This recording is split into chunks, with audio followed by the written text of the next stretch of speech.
Let's speak to Diva Patang, who's a presenter at the Afghanistan National Television. She joins us now from London. Diva, thank you so much for your time. If you'll excuse me, I'm just looking at this report on Save the Children's website, and I just want to read this little bit to you. It's called Breaking Point, which says something in itself, right?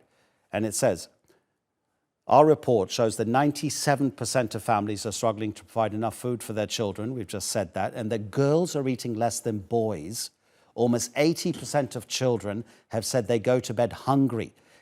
Girls are almost twice as likely as boys to frequently go to bed hungry. I mean, look, I understand we're going to talk about the Taliban's effect on the people of Afghanistan, but is there something in Afghan culture that elevates boys above girls, that parents are treating their children like this?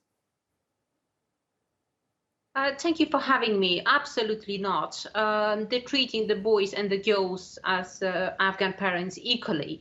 Well, it's quite upsetting to read reports as such. A country which has about 1 to 3 trillion of untapped minerals in the country, but still is called as one of the poorest country in the world. Of course, from removing a legitimate government and changing it from insurgency to government now, it's not easy. We have seen that Afghanistan, the people of Afghanistan are suffering, especially economically. People are leaving the country because the reserves that Afghanistan had has been frozen by the US.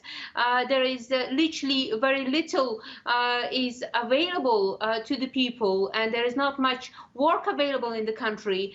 There might be security in the country, but there is a deep crisis, economical crisis in the country, which is quite frustrating. And of course, reading reports as such, as an Afghan, makes us very, very upset from seeing where Afghanistan was a year ago, or just literally a year and a few weeks ago, and where it is today. Yeah, and there have been reports over the past few months by reputable Western journalists and TV networks who have been in Afghanistan and have spoken to parents who have said that they have not only sold their own organs to be able to make money to feed their family, but are also selling their children. And then when we come back to the issue of girls, especially when we're talking about the Save the Children report, we have the report saying that 27% of girls are showing signs of anxiety compared with 18% of boys. Girls in focus groups said they had trouble sleeping at night because they were worried and have bad dreams. 9 in 10 girls say their meals have been reduced in the past year. They're losing weight. They have no energy to study, play, and work. I mean, these are young girls who are, I believe, allowed to attend schools more than older girls and older women, correct? So the Taliban is failing the children of the country. Absolutely correct. These girls must be at school today, and they should be studying to try to make the best for their life and for the future of the country. But unfortunately, those school girls are not allowed to go to school today. And it is, of course, as an Afghans, when we see it from abroad, it's a failed Doha agreement that has been signed without any guarantees for these girls.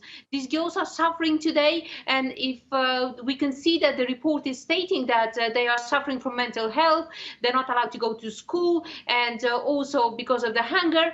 And as you have mentioned earlier, that if the treatment between a girl and a boy is different by the parents, it's not. It's just the girls, they usually in Afghanistan, they're very caring. They want to care for their brothers. They want to be there for them. And of course, even the women of Afghanistan, they want to be there for their country. They want to build their country. They want to be part of this building process. But unfortunately, the women of Afghanistan has been put into a darkness. They're not allowed to study. They're not allowed to be part of the building process. They're not allowed to be part of the government. And as Afghans, we feel that the 20 years effort that a lot of us has done has gone into drain, and we have been betrayed. We have been left alone. Not only the people of Afghanistan has been left alone, our money has been taken from us as well. And now we see that people are selling their children, they're selling their organs, and that's all coming because of the financial, economical crisis in the country. Diva, thank you so much indeed. It's always extremely instructive to hear your opinion and your analysis about what's happening in your homeland. Diva Patang, thank you so much. Thank you for having me.